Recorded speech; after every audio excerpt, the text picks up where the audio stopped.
Olá, pessoal. Agora nós vamos passar um pouquinho em relação às legislações que permeiam a nossa profissão. A minha vontade era ler com vocês a lei que regulamenta a profissão e o código de ética, porque eu não me chamo Adriele se não cair essas legislações. Sempre cai código de ética e lei que regulamenta a profissão. Porém, nós não teremos tempo.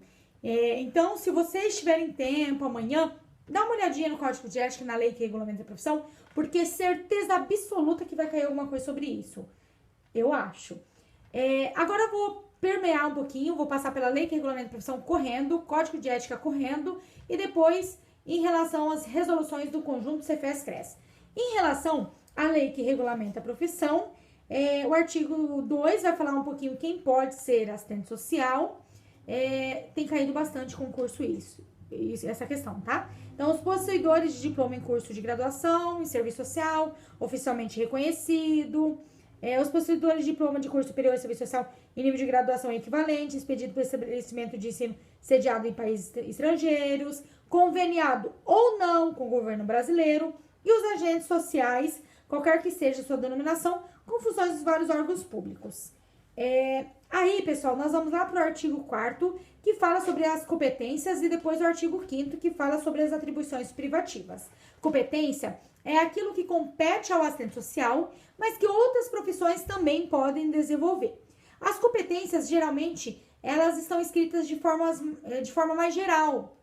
Já as atribuições privativas, sempre afunila no final para o serviço social, tá? Mas só que tem uma competência aqui que geralmente as pessoas acham que é atribuição privativa, que é a competência 10, planejamento, organização e administração de serviços sociais e de unidade de serviço social. Planejar, organizar unidade de serviço social, cuidar da parte do planejamento, da organização, da direção, da unidade de serviço social é uma competência. Já executar qualquer coisa dentro desta unidade é uma atribuição privativa. Tomem cuidado, tá? Essa competência de número 10, planejamento, organização e administração de serviços sociais e de unidade de serviço social, é uma competência. As demais é bem tranquilas, porque elas são bem gerais, tá? Mas essa daqui é uma competência. E realizar estudo socioeconômico também é uma competência. Prestem atenção nessas duas competências, porque geralmente as pessoas acham que é atribuição privativa, beleza? Em relação às atribuições privativas, sempre vai falar lá, ó, projetos na área de serviço social, planejar, organizar, administrar programas e projetos em unidade de serviço social. Prestem atenção, ó. Planejar, organizar e administrar programas e projetos em unidade de serviço social. Ou seja, a parte da execução. A parte da execução é uma atribuição privativa. Vocês perceberam que é diferente do que nós lemos lá em cima? Olha lá em cima. No 10, na competência, está escrito planejamento, organização e administração da unidade do serviço social. Aqui eu já estou falando dos programas e dos projetos dentro da unidade de serviço social. Prestem muita atenção, pessoal. Olhem aí na competência, essa número 10, planejamento, organização e administração de serviços sociais e de unidade de serviço social. E olhem aí essa atribuição privativa segunda aqui, planejar, organizar e administrar programas e projetos em unidade de serviço social. Uma é competência, outra é atribuição privativa e vai te confundir na hora da prova. Por favor, olhe, verifique, anote. Uma nós estamos falando do planejamento, organização e administração da unidade. Isso é uma competência. E já em relação ao planejar, organizar e administrar os programas e os projetos dentro da unidade, isso é uma atribuição privativa. Beleza, pessoal? Tomem cuidado. Aí depois nós vamos falar um pouquinho lá no artigo 8º da competência do Cefes, né? Lembrando que o Cefes, ele é um órgão normativo de grau superior, né? E é competência do Cefes estabelecer os sistemas de registro dos profissionais. Já em relação ao CRES, ele vai organizar e manter o registro profissional do assistente social e o cadastro das instituições e obras sociais filantrópicas e públicas e privadas, ou sem fins filantrópicos. Então, o Cefes, ele estabelece o sistema de registro e o CRES, ele organiza e mantém os registros profissional dos assistentes sociais e o cadastro das instituições e obras sociais públicas e privadas ou de fins filantrópicos. Prestem atenção, porque esses dois sempre confundem também. Então, o Cefes, ele estabelece o sistema de registro e o CRES vai organizar o registro profissional dos assistentes sociais e o cadastro das instituições. Lembrando que o CRES, ele se aproxima mais da execução. É ele, por exemplo, que vai expedir as carteiras profissionais, tá?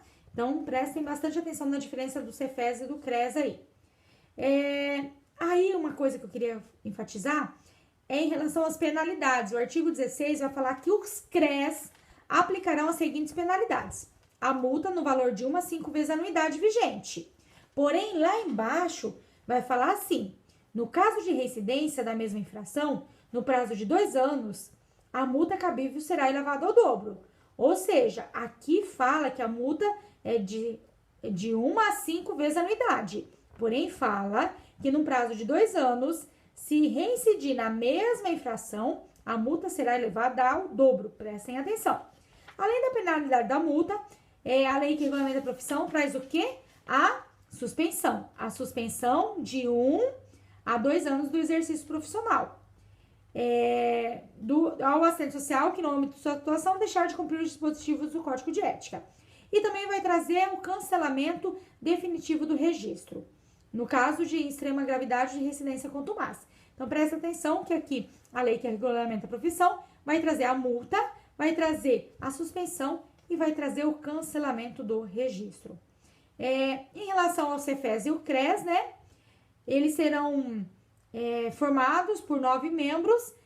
Quais são esses membros? Presidente, vice-presidente, 2 secretários, 2 tesoureiros e 3 membros do Conselho Fiscal e 9 suplentes, por via direta para um mandato de 3 anos.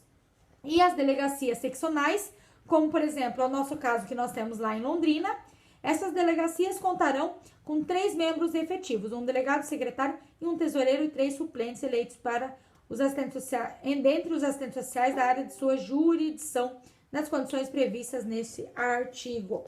Bom, lei que regulamenta a profissão, prestem atenção nesses detalhes. Código de ética, eu gostaria muito de ler o código de ética também, não vamos ter tempo. Então, por isso que eu vou já lá para a questão do sigilo profissional, que eu acho que pode cair, e depois para a questão da relação dos assistentes sociais com a justiça. Em relação ao sigilo profissional, constitui um direito do assistente social manter o sigilo profissional, é um direito nosso. E o sigilo protegerá o usuário em tudo que o assistente social tomar conhecimento, né, no exercício da sua profissão. E quando nós trabalhamos de forma multidisciplinar, nós só podemos prestar para aquele profissional que trabalha junto com a gente, aquela informação que realmente vai influenciar no trabalho deste profissional. Ou seja, nós só prestaremos as informações dentro dos limites do estritamente necessário. E é proibido, é vedado ao assistente social revelar sigilo profissional. É um direito nosso manter o sigilo profissional, porém, é vedado também que a gente revele sigilo profissional. Porém, o sigilo profissional ele pode ser quebrado em algumas situações. Que situações são essas? Quando se tratar de situações cuja gravidade possa, envolvendo ou não o fato delituoso, trazer prejuízo aos interesses do usuário de terceiros ou da coletividade. E a revelação será feita dentro do estritamente necessário também. Aí agora nós vamos para a relação dos assistentes sociais com a justiça. São deveres do assistente social apresentar à justiça quando convocado na qualidade de perito ou testemunha as conclusões de seu lado do depoimento, sem extrapolar o âmbito da competência profissional e violar os princípios éticos contidos nesse código. Então, é nosso dever nos apresentarmos à justiça quando nós formos convocados na qualidade de perito ou testemunha. Nós temos que ir, nós não podemos não ir, tá? Mas nós não podemos extrapolar o âmbito da competência profissional e violar os princípios contidos nesse código. Nós temos que nos apresentar.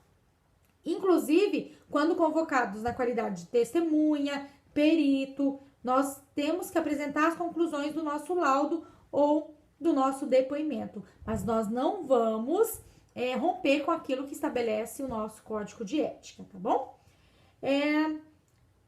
São dever do assistente social comparecer perante a autoridade competente quando intimado a prestar depoimento, para declarar que estará obrigado a guardar sigilo profissional dos termos desse código e da legislação em vigor.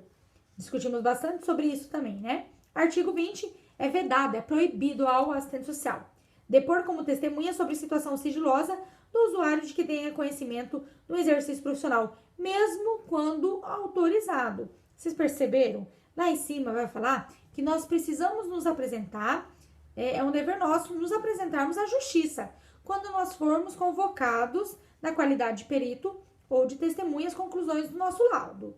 Então, é um dever nosso nos apresentarmos à justiça para apresentar a conclusão do nosso laudo.